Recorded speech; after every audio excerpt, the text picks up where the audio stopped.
Hello friends, आज video मैं आपलोक देखाम केनेকৈ আপোনালোকে অৰিজিনাল আধাৰ পিভিসি কাৰ্ডখন ঘৰত বহি অৰ্ডাৰ কৰিব পাৰে। ওকে, আপোনালোকে যেটো আধাৰ কাৰ্ড সাইবাৰত গৈ বা যিকোনো কম্পিউটাৰ দোকান গৈ বনাইছে এইটো হ'ল ডুপ্লিকেট আধাৰ কাৰ্ড বা ডুপ্লিকেট স্মাৰ্ট কাৰ্ড বুলি ক'ব পাৰে। আধাৰ স্মাৰ্ট কাৰ্ড ওকে, অৰিজিনাল আধাৰ স্মাৰ্ট কাৰ্ড যেটো ভাৰত চৰকাৰে জাৰি কৰিছে এইখন আধাৰ কাৰ্ড আপোনালোকে কেনেকৈ পাব বা ঘৰত বহি কেনেকৈ অৰ্ডাৰ কৰিব আৰু বাই পৰ্টেল আপোনালোকৰ ঘৰলৈ আহিব। ওকে, গোটেইখিনি তথ্য মই এইখন ভিডিঅ' দেখুৱাই দি আছোঁ।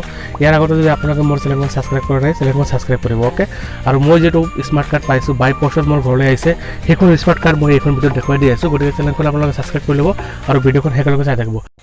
ইয়াৰ কাৰণে আপোনালোকে বাজাৰত সাৰ্চ কৰিব UIDAI। ওকে, সাৰ্চ কৰাৰ পিছত প্ৰথম যেটো লিংক আহিব uidai.gov.in ইয়াতে আপোনালোকে ক্লিক কৰি দিব। ওকে, ইয়াতে ক্লিক কৰাৰ পিছত আপোনালোকে চাব এনেকুৱা ধৰণৰ ইণ্টাৰফেচ আহিব। আপোনালোকে তললৈ স্ক্ৰল কৰিব অলপ। ওকে, আপোনালোকে মোবাইলত কৰিব পাৰে। তাৰপিছত চাব অৰ্ডাৰ আধাৰ পিভিসি কাৰ্ড ইয়াতে ক্লিক কৰি দিব। তাৰপিছত চাব এনেকুৱা ধৰণৰ এটা নিউ পেজ অপেন হ'ব। তাৰপিছত আপোনালোকৰ আধাৰ নাম্বাৰ যেটো আছে ইয়াতে এণ্টাৰ কৰি দিব। ওকে, আধাৰ নাম্বাৰটো এণ্টাৰ কৰাৰ পিছত তলত যেটো কেপচা দেখা পাই আছে এজ ইট ইজ কেপচাটো ইয়াতে বহাই দিব। ওকে, কেপচাটো বহাৰ পিছত তাৰপিছত চাব আপোনালোকৰ আধাৰ কাৰ্ডৰ লগত যেটো মোবাইল নম্বৰ লিংক আছিল সেইটো মোবাইল যদি আপোনাৰ লগত নাই তেনেহ'লে ইয়াতে টিক কৰি দিব my mobile number is not registered. Okay, তাৰপিছত ইয়াতে নতুন মোবাইল নম্বৰ এণ্টাৰ কৰিব পাৰিব। যদি সেইখন মোবাইল নম্বৰ আপোনালোকৰ লগত আছে তেনেহ'লে ইয়াতে টিক কৰিব নালাগে, চেণ্ড OTPত ক্লিক কৰি দিব। চেণ্ড OTPত ক্লিক কৰাৰ পিছত আপোনালোকৰ মোবাইলত OTP আহিব।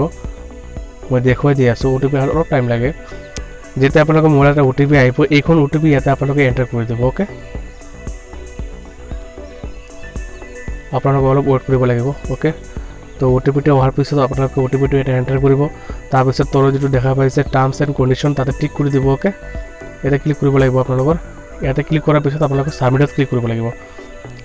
ছাবমিটত ক্লিক কৰাৰ পিছত আপোনালোকে চাব আপোনালোকৰ আধাৰ ডিটেইলছ ইয়াতে আহি যাব, ফটো এড্ৰেছ গোটেইখিনি ইয়াতে আহি যাব। ওকে, তাৰপিছত আপোনালোকে একো কৰিব নালাগে, মেক পে'মেণ্ট যেটো অপশ্যন আছে তাতে ক্লিক কৰিব। ইয়াৰ কাৰণে আপোনালোকে 50 টকা এটা পে'মেণ্ট কৰিব লাগিব। বাই পষ্টত আহে সেইকাৰণে আপোনালোকৰ 50 টকা এটা পে'মেণ্ট কৰিব লাগে। ওকে,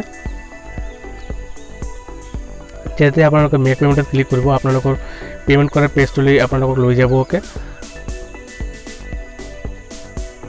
চাওক আপোনালোকৰ পে'মেণ্ট কৰা পেজটোলৈ লৈ আহিছে। ইয়াতে আপুনি credit card, debit card, ATM, net banking, UPI দ্বাৰা আপোনালোকে 50 টকাটো পে'মেণ্ট কৰিব পাৰে। আপোনালোকৰ ইচ্ছা আপোনালোকে কেনেকৈ পে'মেণ্ট কৰিব। ওকে, মই নেট বেংকিং দ্বাৰা কৰিব খুজিছোঁ সেইকাৰণে নেট বেংকিং ক্লিক কৰিম। ওকে, আপোনালোকে ইচ্ছা যদি আপোনালোকে ATM কাৰ্ড দি আপোনালোকে পে'মেণ্ট কৰিব পাৰে, UPI দি কৰিব পাৰে। ওকে, পে'মেণ্ট কৰাৰ পিছত আপোনালোকৰ 50 টকা এখন কাৰ্ড খাই যাব। তাৰপিছত আপোনালোকে এখন একনলেজমেণ্ট ৰিচিপ্ট পাব। ওকে, আৰু যে মই যিখন কাৰ্ড পাইছোঁ অৰ্ডাৰ কৰাৰ পিছত মই এইখন কাৰ্ড আপোনালোকক দেখুৱাই দি আছোঁ।